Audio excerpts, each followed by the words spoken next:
have a little. I think this is a pretty long intro, so just bear with me here, because you've accomplished a lot. So, but we have Dillan Gibbons here. Obviously, excited to have him on today as our guest. He's a former teammate of mine, a Notre Dame man, and a former Irish offensive lineman. Then he went on to graduate in 2021 before spending his final 2 seasons in Tallahassee with the Florida State Seminoles and finding a lot of success, as he just mentioned, back home in the Sunshine State. In 2022, Dillan started all 13 games for the Seminoles at left guard. He received first team All-ACC. He was the recipient of the, and correct me if I'm wrong on this pronunciation, the Werfel Award, the Werfel Trophy, Werfel. And the Jim Tatum Award, which recognizes the ACC's top senior scholar athlete. Earned a lot of hardware before leaving Tallahassee. The Werfel Trophy is college football's premier award for community service, and this is a big part of what we're going to be discussing today. But what Dillan did to earn this award is a big part of his story. He's made a tremendous impact, an immense impact on many people's lives, especially those within his locker room and other college athletes. So really grateful for that. And also made an immense impact on a kid named Timothy, and we'll chat about that. So Dillan, man, thanks so much again for coming and joining for this conversation here. You were the first to use your name, image, and likeness for good, right? Getting into this conversation now.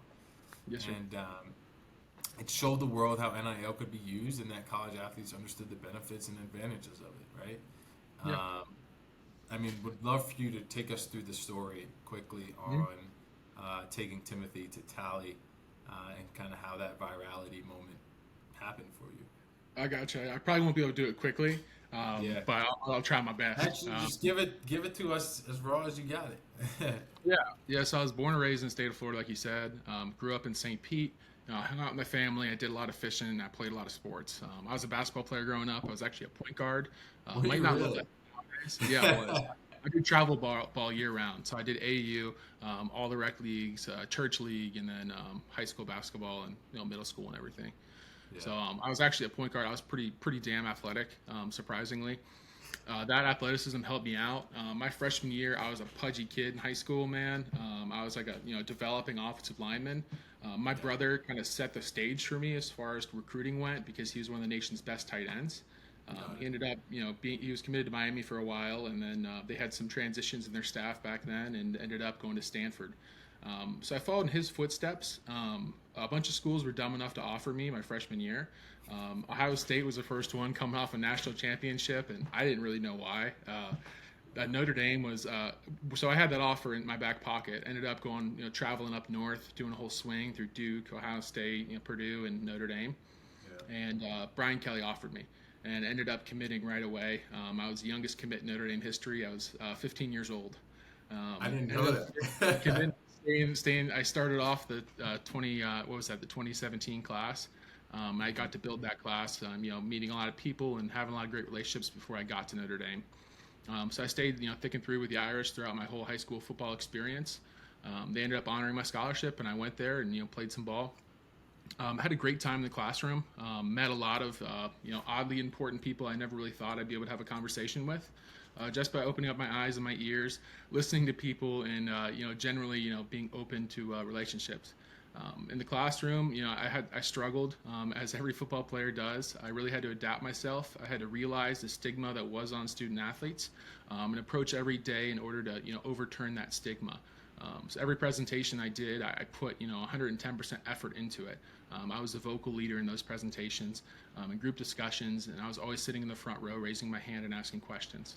That's how I got through my education at Notre Dame, building personal relationships with professors, to understand the material and go in and attack every exam as if I was taking it for my best friend or my mom or my dad. And that's how I got through on an educational side at Notre Dame. On like a personal side, like football was great. I had my struggles. I couldn't walk for a period of about 2.5 years throughout my experience, and I'll get into that in a second. Back in 2017 is when I first got there. You were our quarterback back then, and you were absolute badass, man. I really couldn't have been blessed to come into a locker room with a leader like you. We had a great group of offensive linemen back then. On your offensive line, you had Quentin Nelson and Mike McGlinchey. Yeah. two guys that are going to be in the league, for the next like 15, 20 years, hopefully. You can see what they've done throughout their careers, and you did a great job bringing that group together and pushing that team to the best of its ability that year. Our first game in that season, we ended up having a home game, and as you know, like even for lack of a better term, the bullshit freshmen got to dress out for the games. I was a scout team player, and ended up doing a good job on the scout team and everything, but I was just excited because as you remember, like back then, camp was a little bit different. We were at Culver, and we were basically doing 3 days at that point. It wasn't for the faint of heart. That mile-long trek from the fields back to the locker rooms at Culver, man, that made a man out of me. And it really made me miss my family. So by the time we got back from Culver, things moved really quickly. I wasn't able to see my family yet since they dropped me off earlier that summer. And we got into our first game.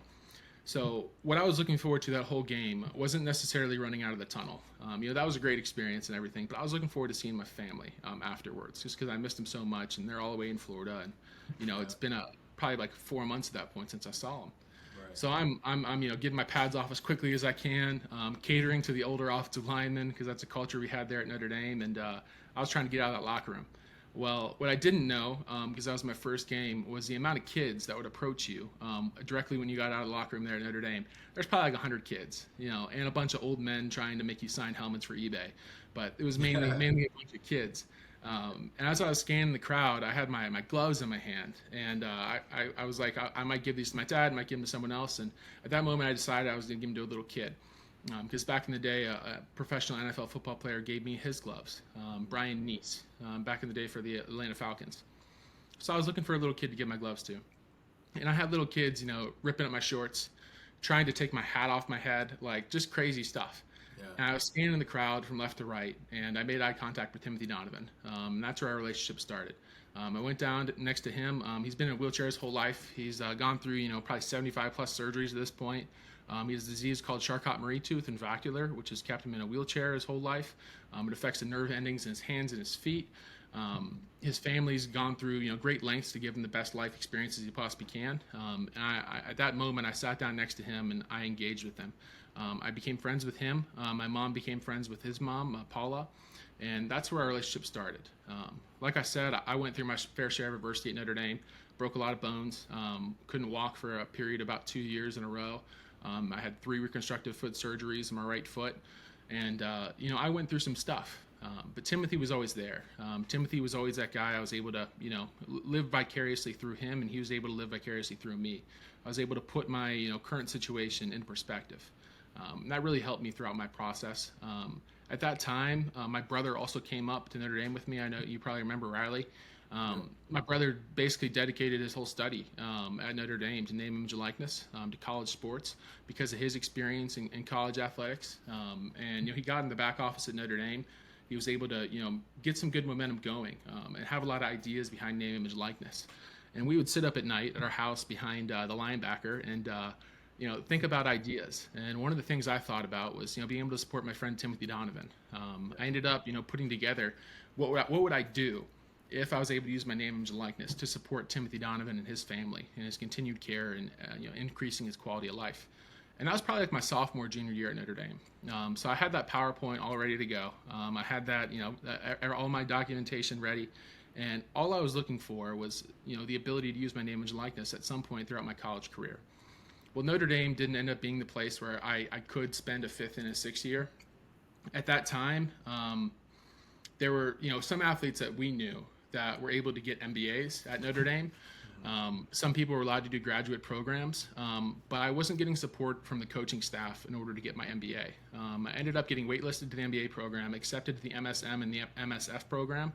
The MSF program was going to be in Chicago, and I was told I wasn't allowed to pursue that because I would have to spend a week in Chicago during our camp. If you remember, Nick Wisher did that program back in the day. Yep. So things weren't looking great. Additionally, Notre Dame wouldn't promise me a 6th year. That was, a hot topic back then because the COVID year was, pretty unknown.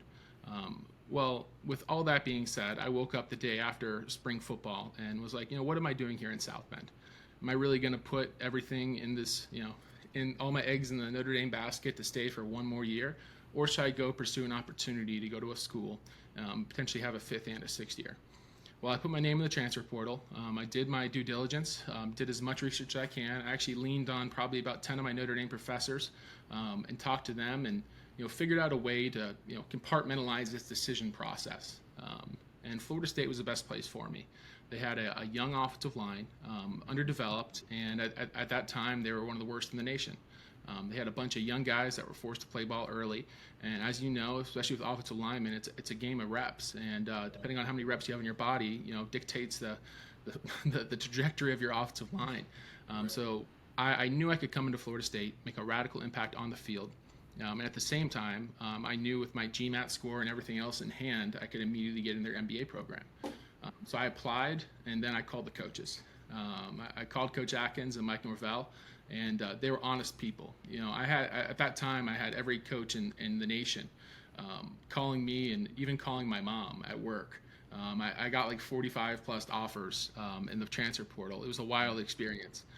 But I knew where I wanted to go. I knew where I wanted to be, and I knew the opportunity at hand at Florida State. So I committed to them, ended up going there that summer. And as it turned out, like it was a little bit odd because the name and likeness thing for me was on the back burner, right? Right. And as soon as I got there, they started pitching What me. year? What summer was this? This is 2020. This is going to 2021 season. So this is 2021. And as soon as I got there, they started pitching me on name, image, likeness. And I was like, no way. Like, how did I miss this news? And at the time, Florida was trying to be a first mover in the name, image, likeness space, allowing their student athletes, I believe it was in July, in the mid-July, July 15th or something like that, allowing them to use their name, image, and likeness to profit, to be able to, whatever way they could possibly think of. Representative Chip Lamarca from the Broward County district was one of the guys that headed it up.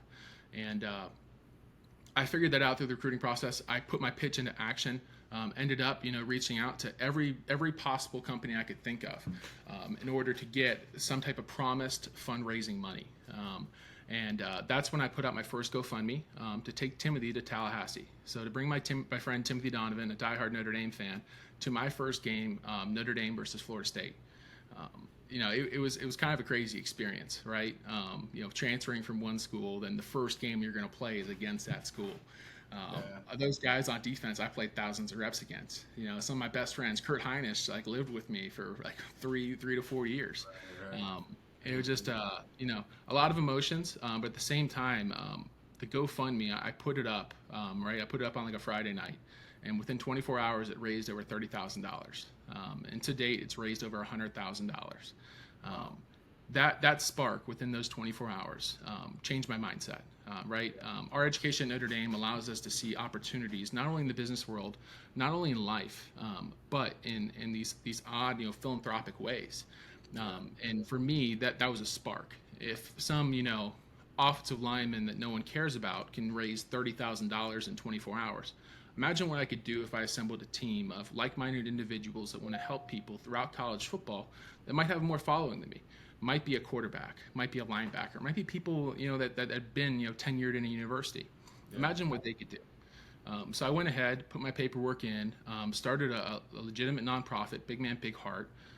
It's recognized by the IRS, and I put together a game plan. I was then trying to put together a group of 5 interns in Tallahassee. So I ended up having 5 interns over 2 years in cycles throughout the semesters. So any given time we had 5, and then I had a really nice board of directors group that I met throughout my experience at Notre Dame, and then new individuals I was meeting at Florida State, including a lot of my family members. Everybody in my family is an attorney, so that really helped me get some traction early on, especially when I'm filling out all the paperwork to start a nonprofit. But I ended up, using them and using and imploring as many people as I possibly could, getting feelers out in the college football community to find more stories like me and my friend Timothy Donovan, to find people throughout different universities in the state of Florida originally. Then we branched out to a whole bunch of different sectors in college football. And we brought those people on as Big Man Big Heart ambassadors, and we helped them basically by assembling a charitable tool belt, by assembling relationships with companies like GoFundMe. GoFundMe now has a group of 5 individuals that help me out on a daily basis that just are out there searching for stories throughout college football and NFL football too. But groups like Good Sam, Camping World, Marcus Lemonis, they reached out to me. They wanted to start a relationship with me as a football player because I had this great following now. And I would turn around and ask them to double it and give it to my nonprofit, or double it and give it to us for every GoFundMe we put out. So every deal I worked throughout Name, Image, and Likeness, I probably had 30 or 40 deals throughout my 2 years at Florida State when we were really able to use it. Wow. I looked them in the eye and asked them to double it, and either give it directly to the GoFundMes, or double it and disperse it throughout the GoFundMes we already had. So that's how we were able to get traction. The fan base at Florida State, I would say if I started another university, it probably wouldn't have had as much success. Florida State, they're Florida people. They care about stories like this. They care about their athletes. And I was able to, do a bunch of different forms of marketing in order to reach as many Florida State fans as I possibly could. And organically, it just grew. So every time I put out a GoFundMe, it would have, a couple thousand clicks. Every time I put out a tweet on Twitter, it would end up having 2 or 2.5 million views. It was just absolutely wild. And all the wonderful people in the media that allowed me to do interviews only grew it. And then a lot of other awesome opportunities I've had to win awards have further gained me traction with who I am and what I'm trying to do. That's awesome, man. Thank you so much for that rundown. I think we could even end the conversation there because it gives a great insight and clip into everything that you've really accomplished and kind of the genesis of all that you've done. So I appreciate that. Quick question and kind of funny question. What do you think the breakdown of Notre Dame fans versus Florida State was to commit or donate to the initial launch of the? So I met some cool people at Notre Dame, and they've donated a lot of money. But I think the split would more or less be like the amount, right? And I think the amount would probably be around 20 to 25% in total. But I don't know if you remember when I put out a GoFundMe for Greer Martini and his now wife. But that by itself was basically 100% or 80% Notre Dame people. And a lot of my former teammates like Quentin Nelson, Mike McGlinchey, people like that helped me pump that out. But so year to date we've raised, or since inception of Big Man Big Heart, we've raised over $750,000 of people in need throughout college football. But it's been based off these other fan bases. And I really don't think I'd be able to do as well as I did if I didn't have both experiences in Notre Dame and Florida State. That's awesome, DG. What did that teach you, man? What did this moment teach you? Not just with Timothy, but I feel like it happened so fast, right? It happened so quick. You go raise $100,000 within. It takes a lot of time for people to do that, right? But I think the philanthropic mission behind it obviously gives some fuel. But what did that teach you? And I guess if you can elaborate on kind of the experience there. Yeah. So I don't know if you remember this, but we talked like when I first started having these ideas. I was actually on my way home from Florida State for the first time, back down to St. Pete. And we talked on the car ride, and that's actually when I started my first podcast. That's when I started Big Man Big Heart podcast, and that's another vessel that really helped us out in raising money and allowing companies to build a relationship with us and have a product that we're offering them. But what I'll say is I was able to compartmentalize my life. At that time, I was starting at Division I level, bringing together an offensive line that was one of the worst in the nations and turning them into one of the best in the nations in the top 10. Bringing along a developing team, building a culture of accountability within the offensive line group. At the same time, I was getting my MBA. I had a lot of hard classes. I had a lot of hard work, and I was adapting to a new university. And then I had a nonprofit. I was trying to start a nonprofit at the same time. So for me, on a very simplistic level, it allowed me to compartmentalize my life. And a system that I use, the 90-day goal-setting strategy by Tom Mendoza, 3 personal and 3 professional goals. It's something that I've had in my life since my sophomore year at Notre Dame. And then on a day-to-day basis, I use like a 15-minute increment type system where I have every single hour of my day broken down into 15-minute increments, basically just through Google Calendar. And that allowed me to get the most I possibly could out of the day. Helping other people at a young age, it's changed me as a person, changed me in my perspective on life and what I want to do in the future. But waking up in the morning with a greater sense of what you're doing is going to directly impact people, and having a purpose when you wake up, has helped me out. Thinking about the people we've helped out, Timothy Donovan, Laura Fisher. I mean, we've had 2 different kids that have had childhood leukemia, a bunch of people that have been through natural disasters. I could pull inspiration off any one of those individuals, just helping them out once, just through the starting a GoFundMe, not necessarily even raising money for them, just telling their stories. All it took was one spark, and I think a lot of people don't realize the amount of time they have in their lives. A lot of people don't realize, even as a college football player, like I've seen it firsthand at Notre Dame and more prominently at Florida State. People get, kind of, churned up by the system. People feel bad for themselves. They go home, they indulge in video games, they indulge in, whatever else it might be that's negative in their life, and they don't spend time thinking about other people. And I think at a young age, it's really important to get into that. And I think a lot of people need to realize how much time they have and the impact that they can make, no matter who they are, no matter how much time they have to give it. Yeah, that's awesome, man.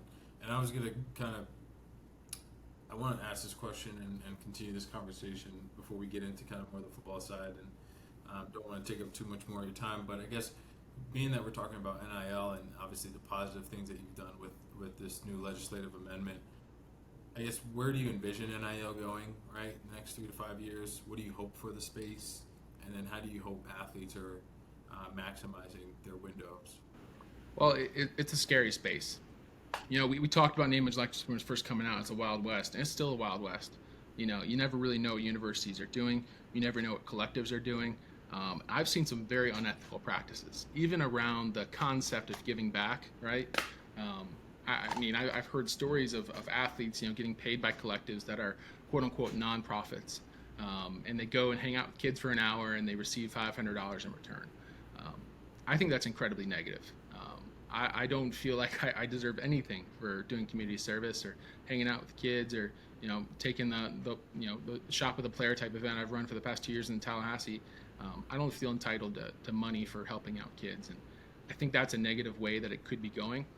I think it's interesting when you talk about all the talk about conference realignment, and especially at Florida State, they're one of the biggest people stepping forward right now and trying to figure out what the space looks like because of how competitive it is. Like, this is public. At this point, it's kind of public.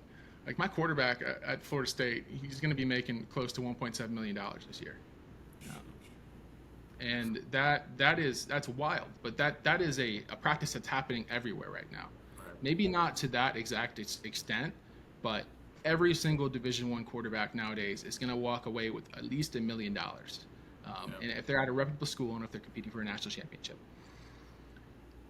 Every other player on my team and every other player of teams that I know right now is walking away with at least $50,000, just in general. Like, even if they don't play football for that year, they're walking away with $50,000 in their pocket, which is great.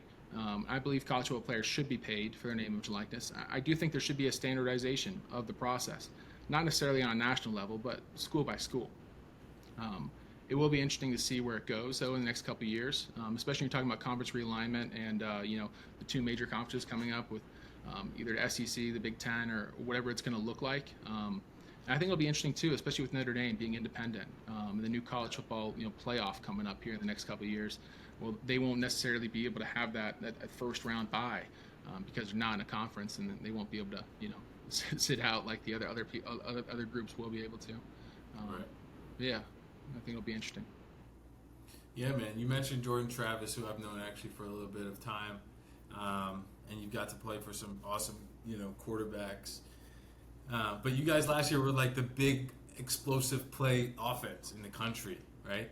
I think you guys were ranked 2nd nationally in explosive plays. I think you guys were 1st in total offensive yards or total offense per game, and then also scoring per game, right? And then Jordan Travis had all of the media recognition, rightfully so, and obviously coming back this year, he's on a lot of people's Heisman watch list, right? Yeah. What's the locker room like down in Florida State? Transitioning this conversation into more ball, and what can people expect from the Florida State offense? Yeah. So I'll back up for a second. I was actually at the Heisman event this year here in New York. Danny Warfel brought me there after I won the Warfel Trophy. I was his guest, which a really cool experience, and I could honestly see Jordan Travis being there next year, if not winning the whole damn thing. it was incredible. But I don't see him not being part of that conversation. Just being around Jordan Travis for 2 years has been absolutely electric. He's unlike any other quarterback I've been around. Like, unlike you, unlike Book, unlike McKenzie. He's a quiet guy, but he wins football games. Like there hasn't been like I remember watching Florida State tape while I was at Notre Dame, my last 2 seasons at least while Jordan was there, and Jordan was having to win all his football games, like back like 3 years ago. Last year, Jordan, it was probably one of the first years where he didn't have to go win every football game. He had to play quarterback and he had to be elusive on his feet, but he wasn't put in those situations where everything was failing. The route patterns run wrong, the offensive line's disintegrating. Jordan he had to use his feet to go win the football game. There was only one game this year, and if you watch it, the Florida game, where our offensive line was struggling at times, and in those moments, Jordan Travis, he said, it's on me. Like, I'm going to go win this damn game. And he went and won the football game for us. There's a couple of sliding touchdowns. They're like, it was a big deal that game where Jordan was, getting into the end zone and people were saying his knee was down. But there aren't many people I've been around that have been able to just go win football games. And Jordan Travis is one of those guys. And I know that at any level, in season or in the ACC or whatever's going to happen this year in the championships, Jordan Travis will be able to go and put the team on his back and win football games when he needs to, which is an exciting thing and a really electric player to be around just by his athleticism and his hard-headedness and how hard he works every day and how much he pushes himself in the weight room, in the community and on the football field. The Florida State as a whole, though, it's kind of crazy. I mean, when you think about some of the pieces they have, like Johnny Wilson, Johnny's crazy. He's a madman. 6'7", he's probably 260 right now. He's a big old dude. He can win football games as well. And when you look at the actual position groups at Florida State, I mean, we're not really missing many people off our defense. Our defensive line basically came back. Our secondary only improved through the transfer portal. On the offensive side of the ball, I'm the only piece missing from the offensive line, and they brought in three dudes that have been starting for a number of years throughout college football to come in and replace me and add some depth. Florida State's offensive line probably has a legitimate 2.5 groups of starting experience, which is unlike anything I've ever been a part of. Yeah, dude, that's rare.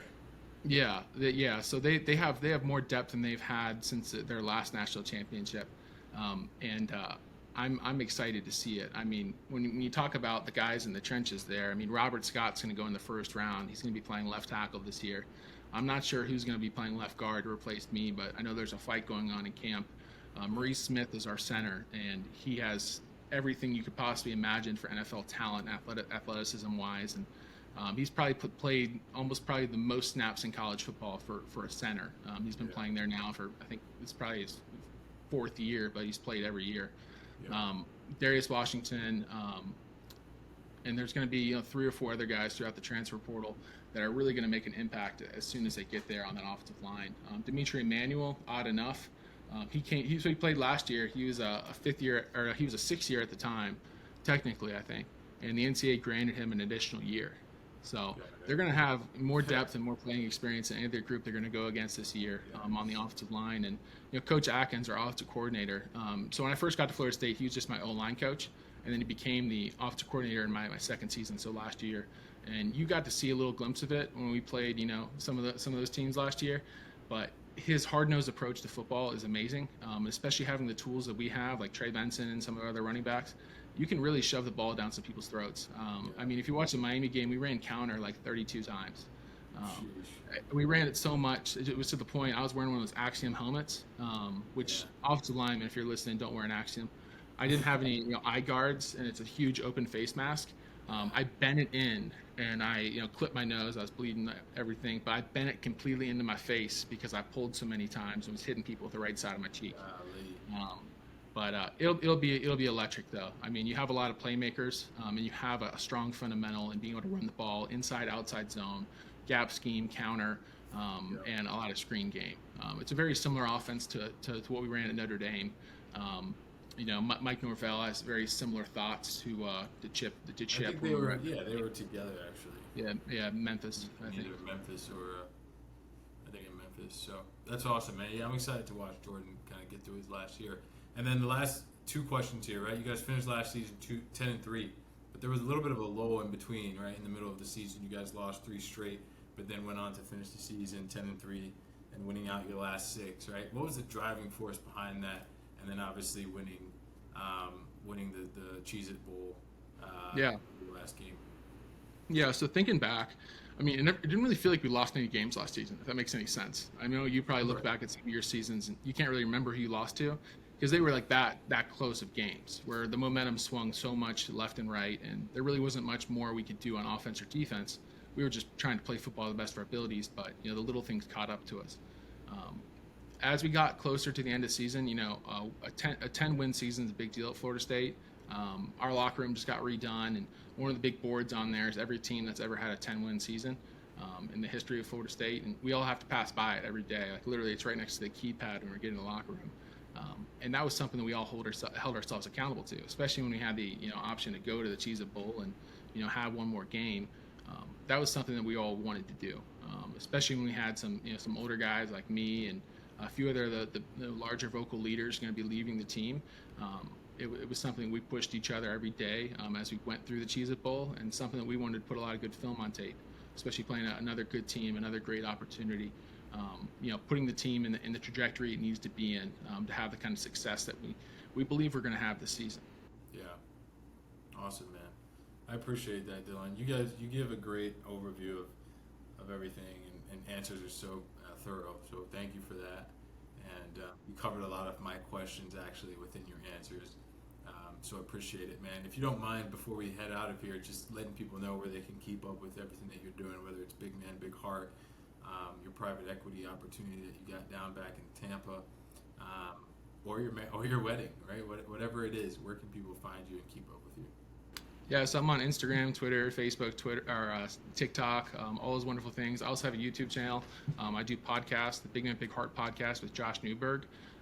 Additionally, we have bigmanbigheart.com. If you want to check out some of our GoFundMes or some of the stories, it really does give some insights on some individuals and tells the stories of people in the darkest corners of the earth.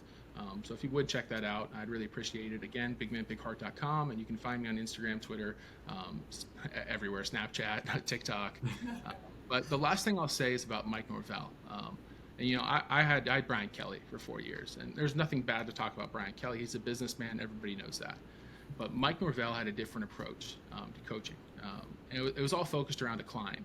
He realized that at a young age in his coaching career, he wasn't perfect, and he wasn't necessarily the leader he wanted to be yet. So every day he focused on a 1%, incremental getting better. He's the kind of guy where, I'd get to the facility, pretty early. That was instilled in me at Notre Dame. I'd get there at 4:00 in the morning, 3:30, waiting for the training room to get open. And Mike Norvell would come in and he would yell "Good morning" right in my face, right? And then at the same time, in camp, 9:00 at night, I'm about to go home and go to sleep. I'm tired. He's yelling "Good morning" in my face. He's just that kind of guy. It's hard to be around him and not be inspired, to not want to push a little bit further, to not want to sacrifice for him. And I would say that he's one of the biggest driving forces there at Florida State. And all of his coaches do a great job. And Coach Atkins is one of the guys that really allowed me to play football there and allowed me to do the best I possibly could and bring that off-the-line group together. So I can't thank them enough. And you guys should really be paying attention to Florida State this year, not only because of the athletes on that field, but because of the culture they're providing for the athletes, the people around them, and the coaching staff that has really taken Florida State by grasp and turned it into something their own. Awesome, man. Awesome, Dylan. Yeah, we'll be watching.